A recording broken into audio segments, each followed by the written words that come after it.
Hermanos, es un gran privilegio para mí estar con ustedes de nuevo. Yo venía al Perú pensando que iba a enseñar un grupito de hermanos y parece que el grupito ha crecido un poco, pero gloria a Dios.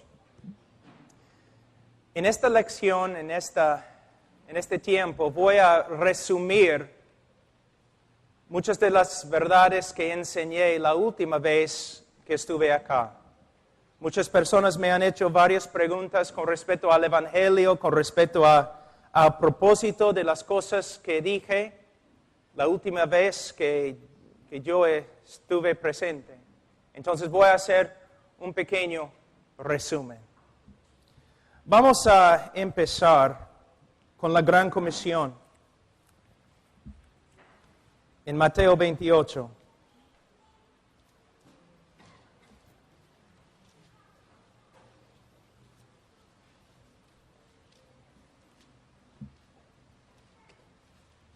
En versículo 18, Jesús se acercó y les habló diciendo: Toda potestad me es dada en el cielo y en la tierra.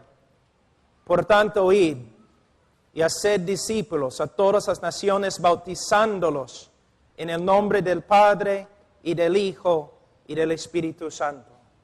Nosotros tenemos la responsabilidad de ir a todo el mundo y predicar el Evangelio. Pero tenemos que entender lo que es el Evangelio. Y no solamente debemos predicar el Evangelio, sino también tenemos que discipular a los conversos con el Evangelio y todo lo demás que se encuentra en las Escrituras. Muchas personas piensan que la obra misionera es enviar misioneros. No es. La obra misionera es enviar la verdad de Dios a través de misioneros. Podemos tener un montón de misioneros a través del mundo. Podemos tener cualquier cantidad de actividad. Pero si no tenemos doctrina correcta, si no estamos predicando un evangelio bíblico e histórico, no estamos logrando nada. No estamos avanzando el reino de Dios. Voy a decir algunas cosas aquí hoy día y esta semana, y ustedes van a pensar, ¿con qué autoridad dice Pablo estas cosas? Hay un principio de la hermenéutica que es muy importante, que siempre debemos hacer nuestra teología en el contexto de la iglesia. ¿Qué significa? Cuando interpretamos la Biblia, vamos a decir, cuando interpretamos un texto de la Biblia, debemos usar las reglas de la gramática, tenemos que ser creyentes con el Espíritu Santo, por supuesto.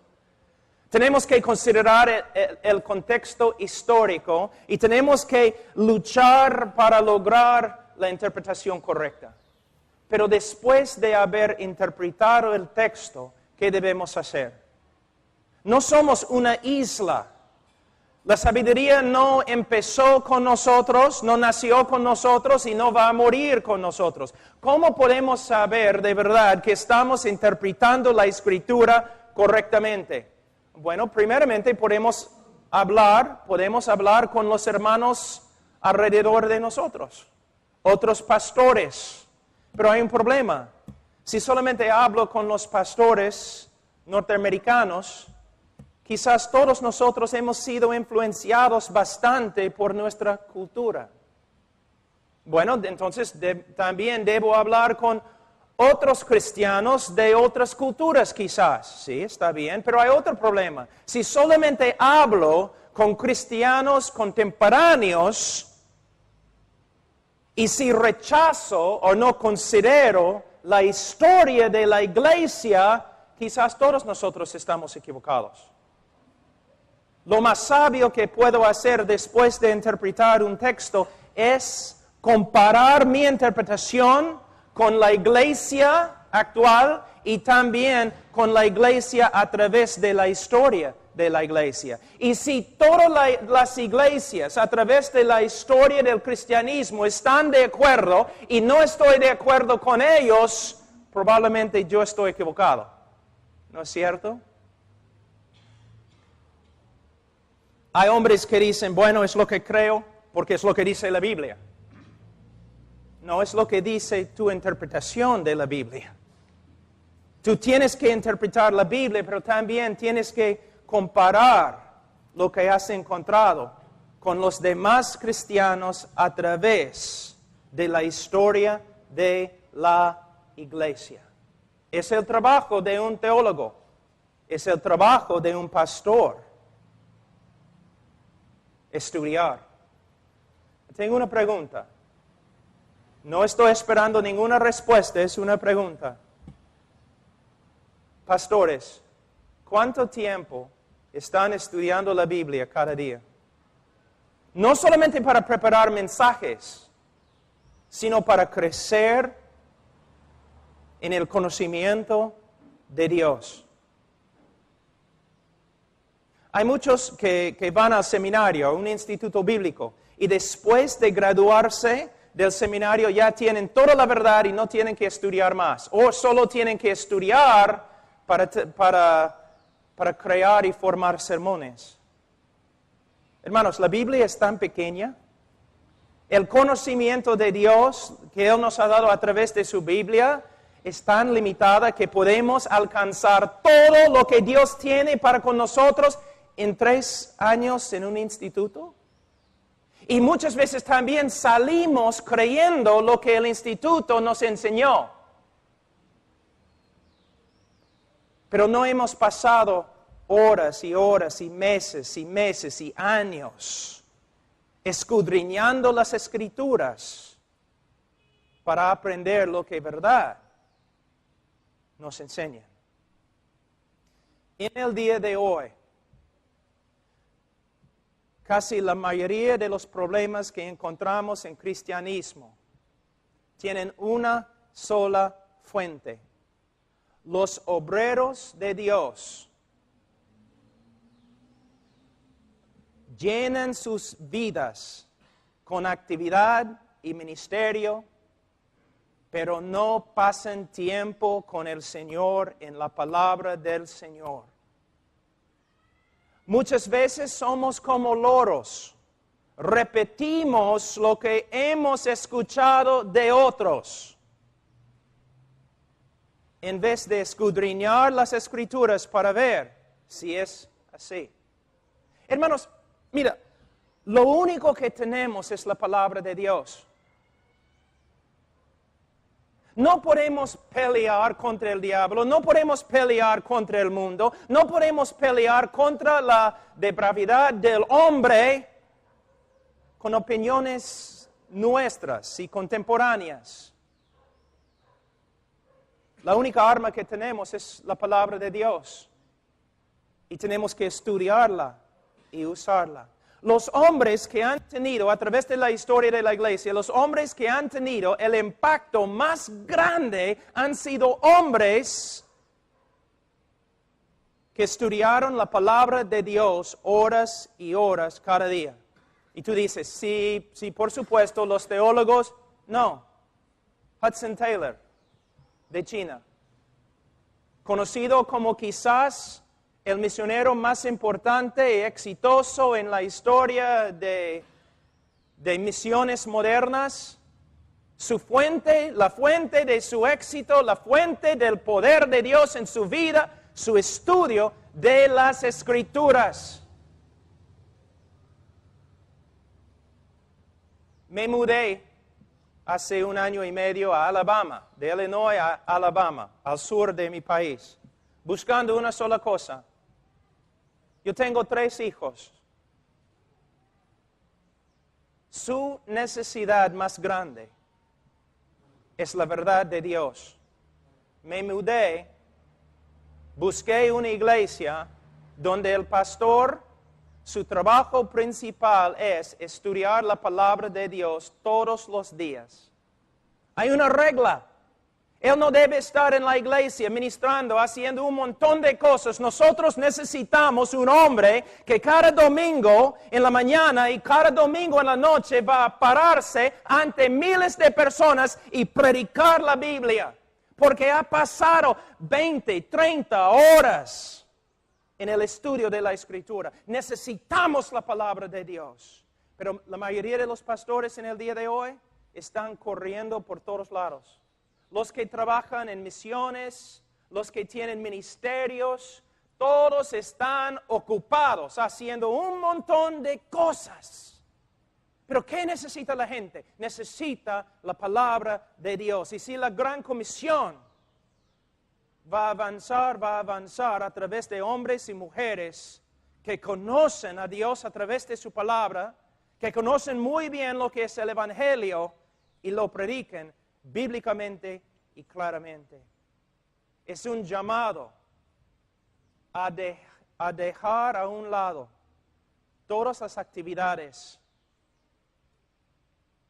y dedicarnos al estudio de la palabra de Dios. ¿Para qué? Cuando abremos la boca para testificar, cuando abremos la boca para aconsejar, la palabra de Dios salga y no las opiniones de los cristianos contemporáneos llenos de psicología y no de la palabra de Cristo.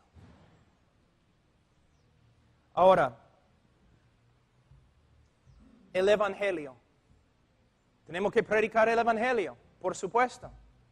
Una vez, algunos profesores doctorados me invitaron a un seminario y me dijeron, Pablo, nosotros quisiéramos que tú entrevistes 18 hombres que van a salir con su maestría. 18 hombres que van a salir con su maestría. Una sola pregunta.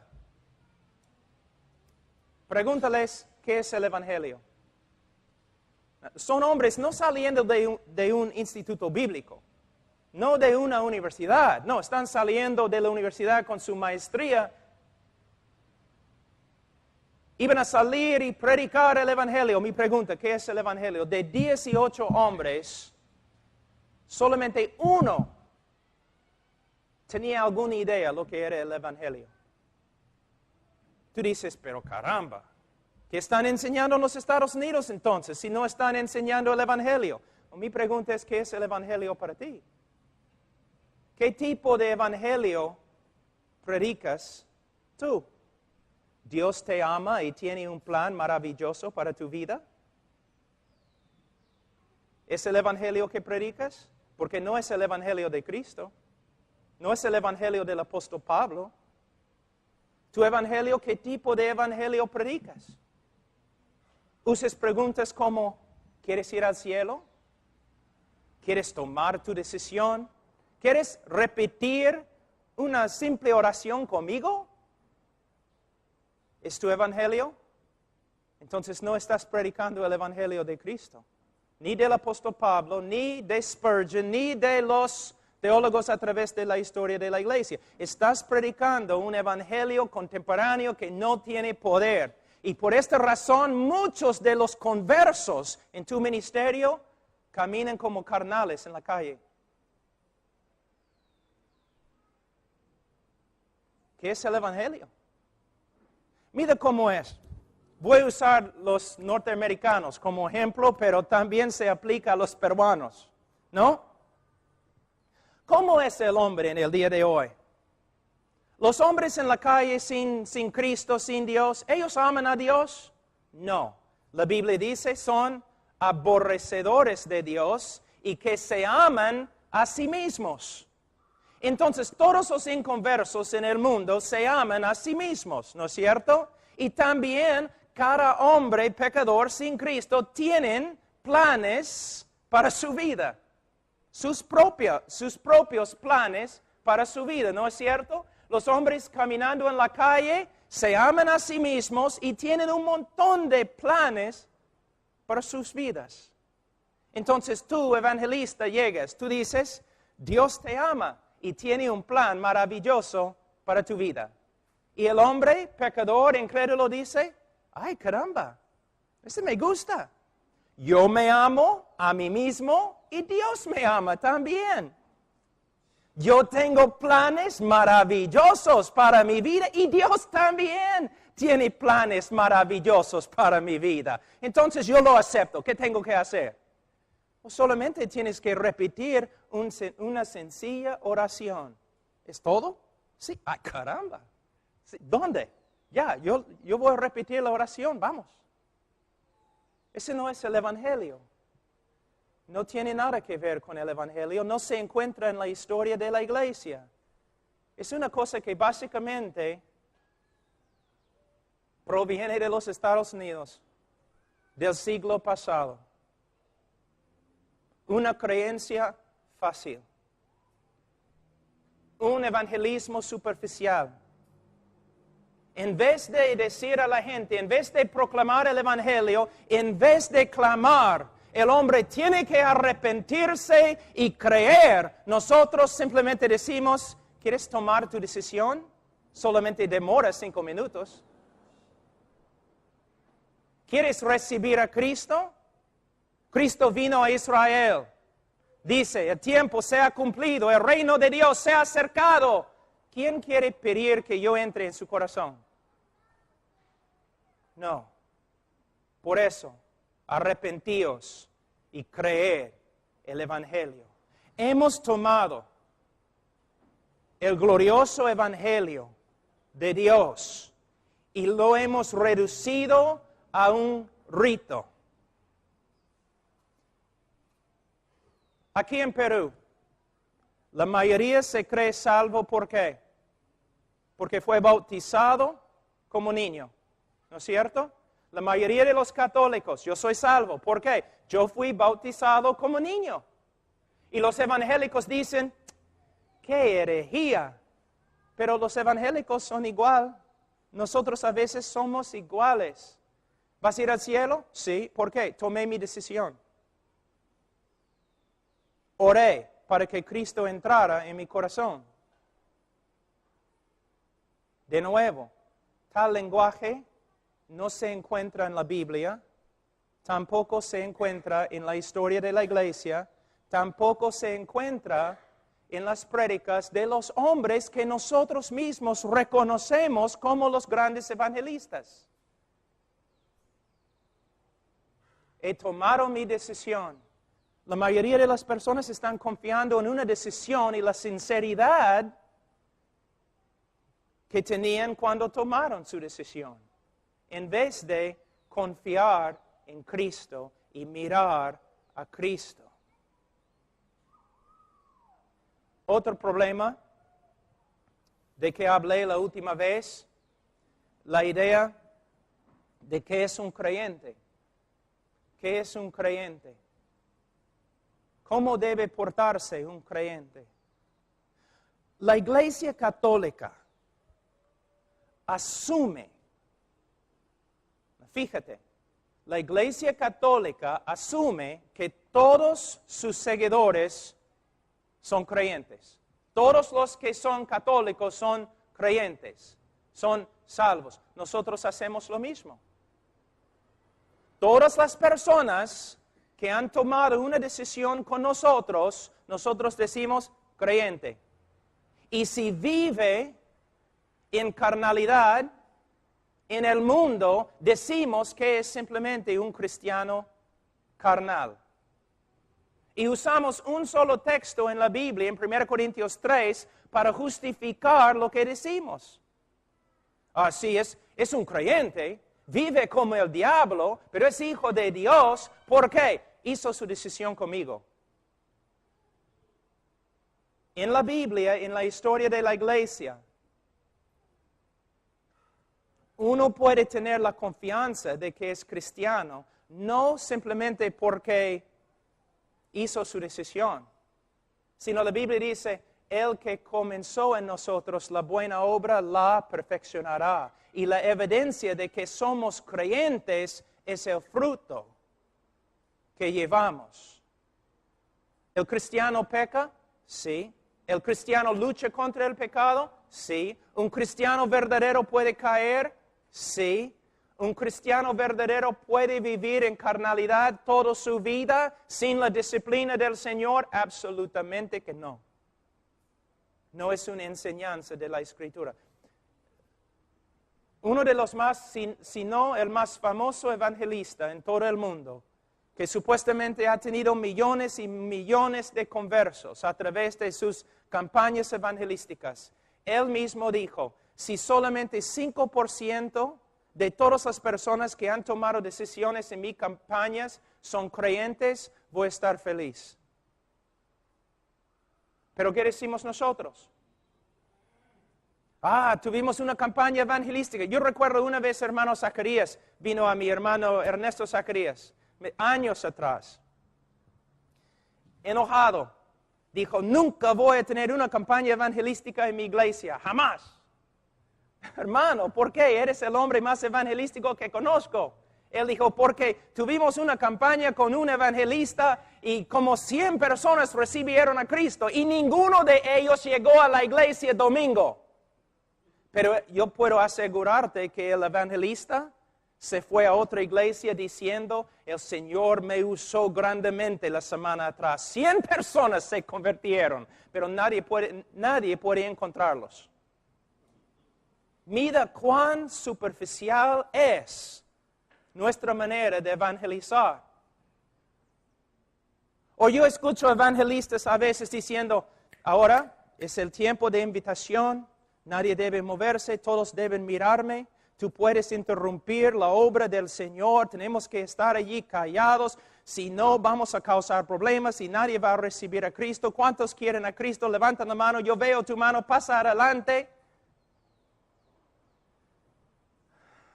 Hacemos un montón de cosas que no se encuentran en la Biblia. El resultado, podemos escribir en nuestros informes que un montón de personas se han convertido, pero no podemos encontrar ninguno de ellos.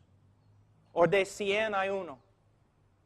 O como pastores, nosotros decimos, ¿quién quiere recibir a Cristo? Una persona levanta la mano, pasa adelante. Y sin aconsejar, o después de aconsejar 5 minutos, decimos a toda la congregación, hermanos, mira, un nuevo hermano. ¿Cómo lo sabes? ¿El Señor ha hablado contigo personalmente? ¿Cómo sabes que esta persona se ha convertido? Después de aconsejar a la persona 5 minutos, como el Papa, lo declaramos salvo y jamás hablamos con él, nunca más hablamos con él acerca de su salvación. Y si sale y vive como el diablo, decimos, mira, eres cristiano, debes vivir de otra forma. ¿No sería mejor, si una persona pasa adelante, no sería mejor decir, gloria a Dios, parece que el Señor está obrando? He hablado algunos minutos con nuestro amigo aquí y él ha confesado a Cristo como su Señor y Salvador. Si de verdad ha creído en Cristo, es salvo.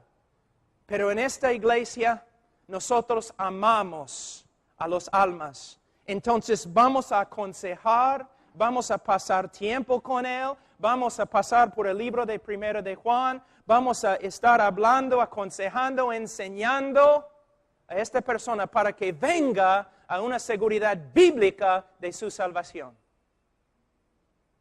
Es una diferencia entre un ministerio superficial y un ministerio bíblico.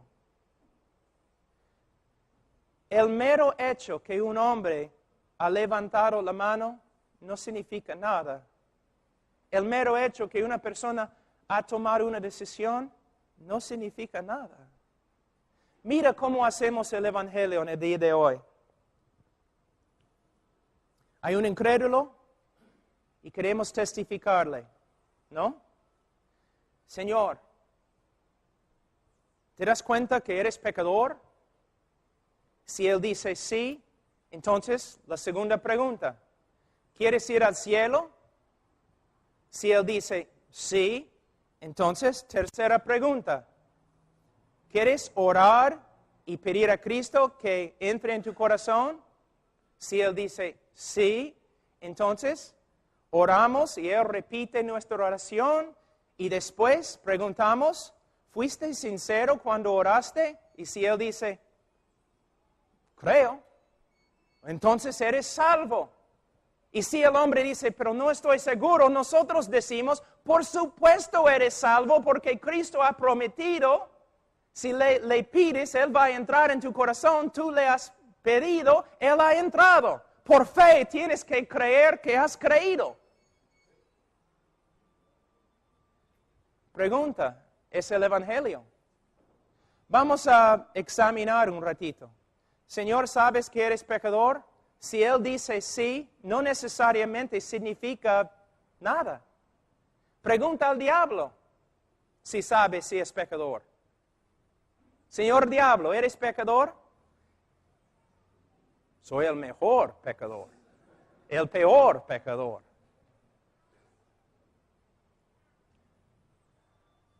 Los bautistas antiguos, especialmente Juan Bunyan, en el Progreso del Peregrino, ellos enseñaron, no importa si un hombre dice que es pecador, hay otra pregunta más importante, más profunda.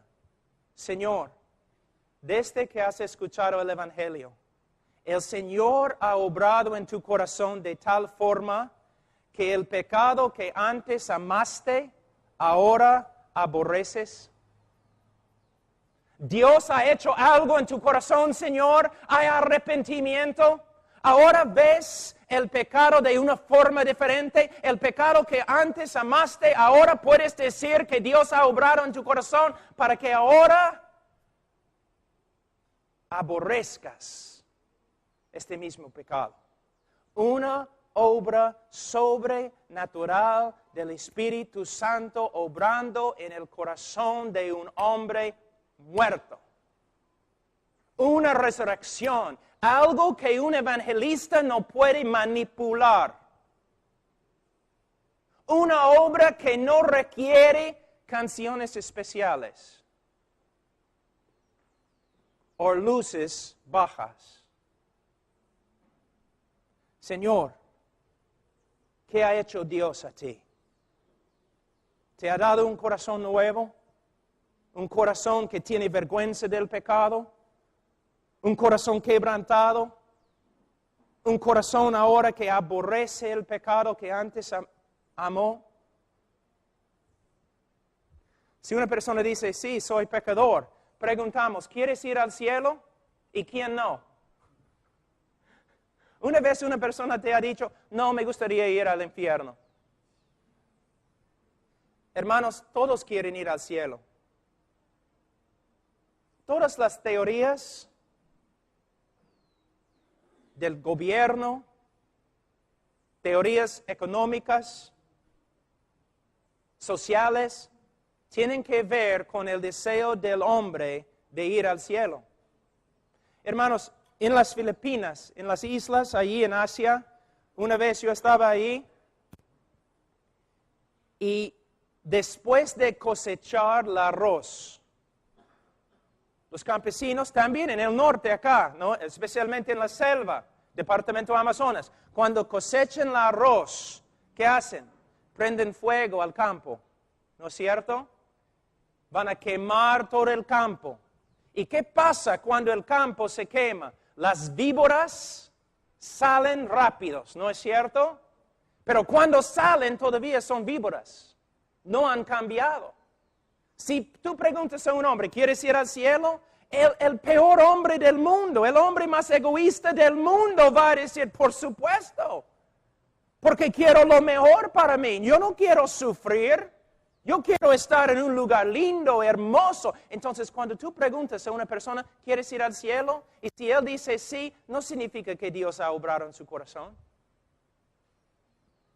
Solamente quiere salvar su propia piel.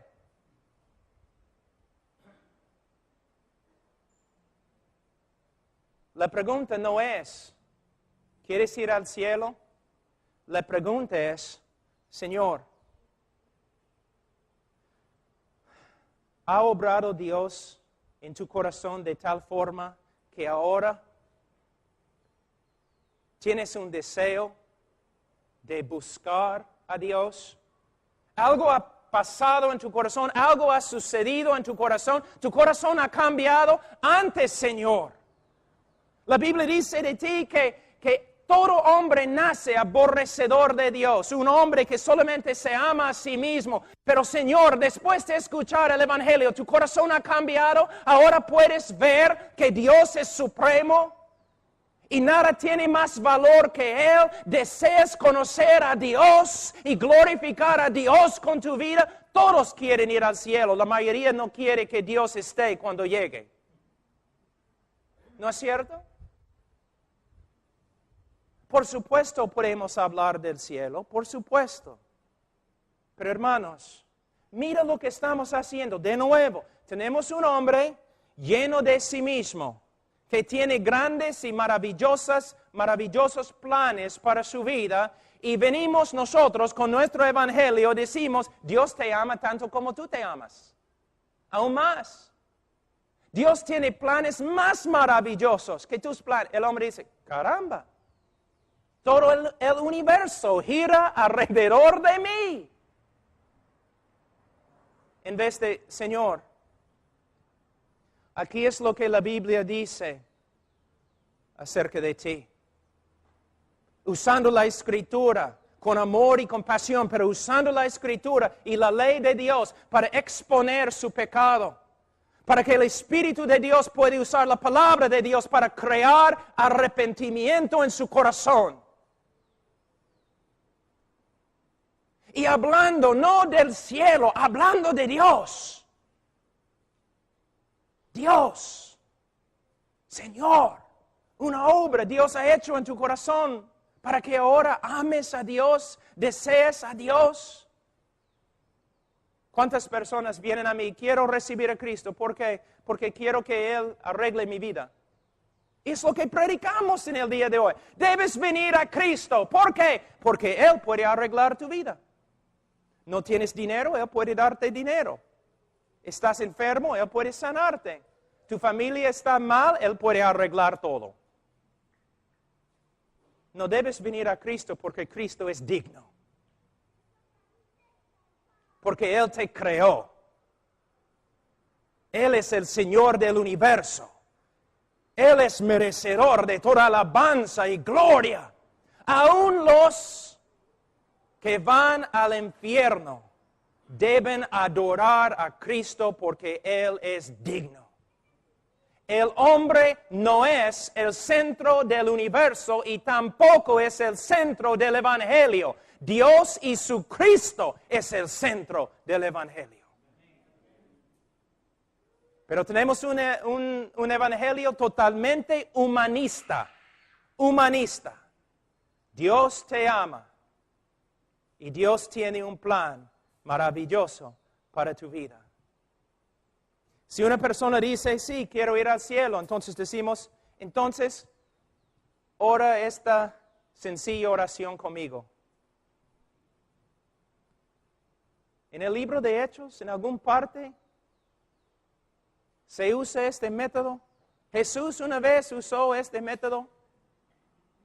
Tú dices, pero Romanos 10 no dice, no es una base bíblica para esta forma de evangelismo. Debemos decir, repite esta oración. No, ¿qué debemos hacer? Debemos hacer exactamente lo que Jesús hizo y lo que los apóstoles hicieron. Señor, para ser salvo, la Biblia manda que te arrepientas, que reconozcas tu pecado y que dejes tu pecado y que te acerques a Dios por medio de la fe en el Señor Jesucristo. ¿Qué debo hacer entonces? Clama al Señor que te salve. Si tu corazón está quebrantado, si reconoces tu pecado, entonces clama al Señor hasta que te salve. ¿Sabe qué? Algunas personas se ponen de rodillas y así se levantan. Caramba, el Señor me ha salvado. El Señor me ha salvado. Algunas personas tienen que luchar y pelear meses. ¿No es interesante que casi todas las personas que han recibido a Cristo contigo lo han hecho en algunos minutos? Pero a través de la historia encontramos hombres a veces sufriendo tanto bajo la convicción del pecado, clamando al Señor, sálvame, sálvame, buscando al Señor en la Escritura, meses y meses, y un día el Señor los salva. Pero no necesitamos hacer esas cosas en el día de hoy, porque nosotros tenemos un método mejor, un método instantáneo, ¿no? Una ilustración que uso. Yo estaba predicando cerca de Alaska, en el norte. Y un señor entró en la iglesia. Cuando empecé a predicar, él entró. Una montaña, un hombre bien grande, de como 65 años por ahí. Entró, una cara tan triste. Entonces empecé a predicar el Evangelio. El Evangelio. Y después de predicar, bajé de la plataforma, fui al hombre, dije, Señor, tienes la cara más triste que he visto en mi vida. ¿Qué pasa? Y él sacó algunos rayos X y me dijo, acabo de venir del hospital, voy a morir en 3 semanas. El médico me dijo, tengo 3 semanas. Yo le dije, Señor, yo te prediqué el Evangelio. ¿Entendiste? Él dijo, sí, entendí. ¿Qué habrías hecho tú? Entonces, ¿quieres repetir esta oración conmigo? Pero él dijo, sí, entiendo. Un niño puede entender. ¿Pero es todo? Yo entiendo. Pero no he cambiado con respecto a mi pecado. No he cambiado, no tengo ningún deseo de seguir a Dios, solamente voy a morir. Entonces, lo único que tengo que hacer es repetir esta oración. Señor, tú tienes 3 semanas, yo tengo una noche acá y voy a regresar a los Estados Unidos. Voy a cancelar mi vuelo y vamos a sentarnos acá hasta que mueras o hasta que vengas a conocer a Cristo. ¿De dónde viene la fe? ¿De dónde? Entonces empezamos en el Antiguo Testamento. Promesa tras promesa tras promesa. Romanos 1 a 3, capítulos 1 y 3, hablando del pecado y la seriedad del pecado como una abominación ante Dios. Poco a poco, el hombre dice, sí, veo mi pecado. Soy un hombre horrible. Siempre he sido un hombre muy físico. He golpeado a otros hombres. Puedo ver mi pecado ante Dios. Ya, continuamos. Más y más y más. Promesa tras promesa. Después de algunas horas, yo le dije, Señor, una vez más, vamos a leer Juan 3:16. Y él dijo, bueno, está bien. Entonces, empezó a leer así con la Biblia, ¿no? Sobre sus rodillas, leyendo, y él dijo, bueno, porque de tal manera amó Dios de ahí empezó así, a temblar. Oh, Pablo, mis pecados no hay. Señor, me perdonó. Me ha dado vida eterna. Voy a morir, pero no voy a morir. Voy a ir al cielo. El Señor me ha salvado. Yo le pregunté, ¿cómo sabes, Señor? Y él dijo, Pablo, ¿nunca has leído este texto? ¿Qué pasó? Yo te digo lo que pasó. Lo que no puede pasar en tu ministerio. El Espíritu Santo, después de horas y horas en la palabra de Dios, viendo la gravedad de su pecado, la grandeza de la salvación de Cristo, poco a poco el Espíritu Santo comenzó a cambiar su corazón. Una obra sobrenatural. Yo no tenía que decirle, eres salvo porque repetiste una oración. El Espíritu Santo le dijo, eres salvo. Por medio de la palabra de Dios. Si tienes un método de evangelismo, un libro que dice método de evangelismo, para mí va a la basura. Método de evangelismo. Métodos, métodos. ¿Por qué necesitamos métodos? Porque no tenemos el poder de Dios. Y no tenemos el poder de Dios porque estamos usando métodos y nos hemos olvidado de la palabra de Dios. Los fariseos usaron la palabra de Dios para hacer sus discípulos. Pero Jesús dijo que sus discípulos eran hijos del infierno. ¿Cuántos de nuestros discípulos son nada más que hijos del infierno? Se dicen creyentes, pero nunca viven como creyentes.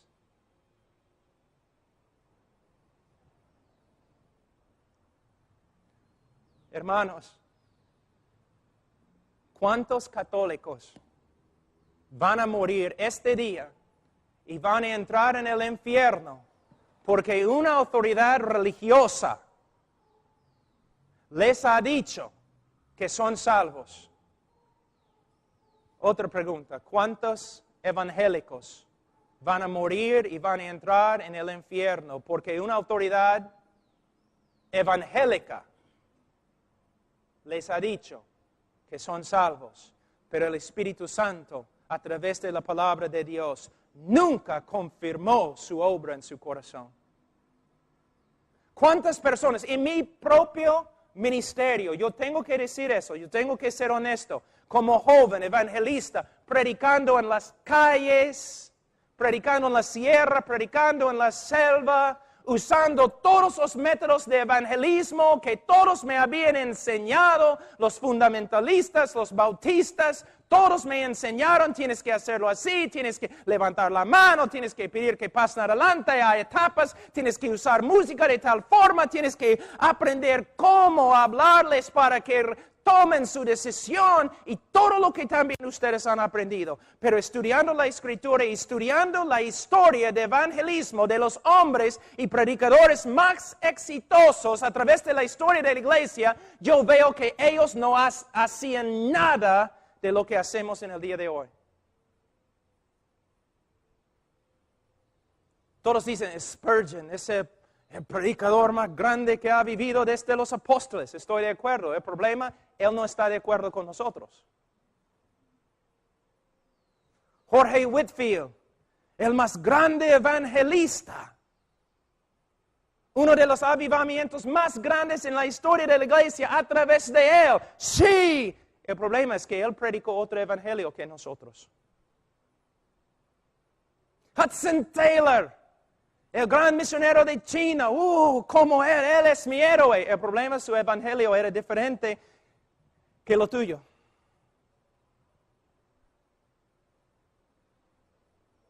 Jorge Mueller, el hombre de fe en Inglaterra, él ayudó 10,000 huérfanos. Quiero ser como él. El problema es que su evangelio no era como nuestro evangelio en el día de hoy.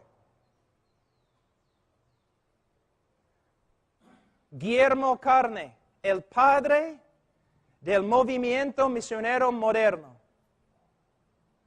India. Nosotros trabajamos con la primera iglesia que él fundó en India. Quiero ser como él, pero hay un problema. Su evangelio era diferente que el evangelio que predicamos en el día de hoy. Era un evangelio basado en la palabra de Dios. Un evangelio que no podía avanzar por medio de métodos de manipulación y psicología.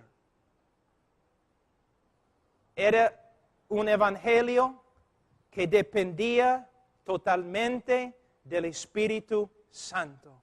Si el Espíritu Santo no regenera tu corazón, yo no puedo hacer nada contigo. Yo solo puedo predicar. A veces, hermanos, la manera en que yo he predicado antes, cuando yo era joven, como un payaso. ¿No? En una campaña vamos a tener un montón de cosas para traer a la gente, vamos a tener payasos, vamos a tener música, vamos a tener cantantes especiales y vamos a tener predicadores elocuentes y todo lo demás. Todo eso no puede levantar a los muertos. Y los hombres incrédulos son muertos. Ahora, ¿cómo veo la prédica evangelística? Como Ezequiel. Ezequiel, ¿estos huesos vivirán? Tú sabes, Señor. Yo voy a profetizar. Yo voy a predicar la palabra de Dios. Pero solo el Espíritu Santo de Dios puede levantar a los muertos. Y si de verdad es la obra del Espíritu Santo, ellos no solamente se van a levantar, sino también van a caminar y van a continuar caminando hasta la gloria. Y no vamos a tener que buscarlos tanto, porque las ovejas verdaderas oyen su voz y le siguen. En la próxima prédica voy a predicar sobre lo que es el Evangelio. Oremos, hermanos. Padre Santo, te doy gracias por este día, por los hermanos que han venido. Te doy gracias, Señor, por tu palabra. Señor, ayúdanos a entenderla. Predicar un evangelio puro, limpio, bíblico, histórico. Y Señor, use el evangelio para levantar a los muertos, para llamar tu pueblo. En el nombre de Cristo Jesús.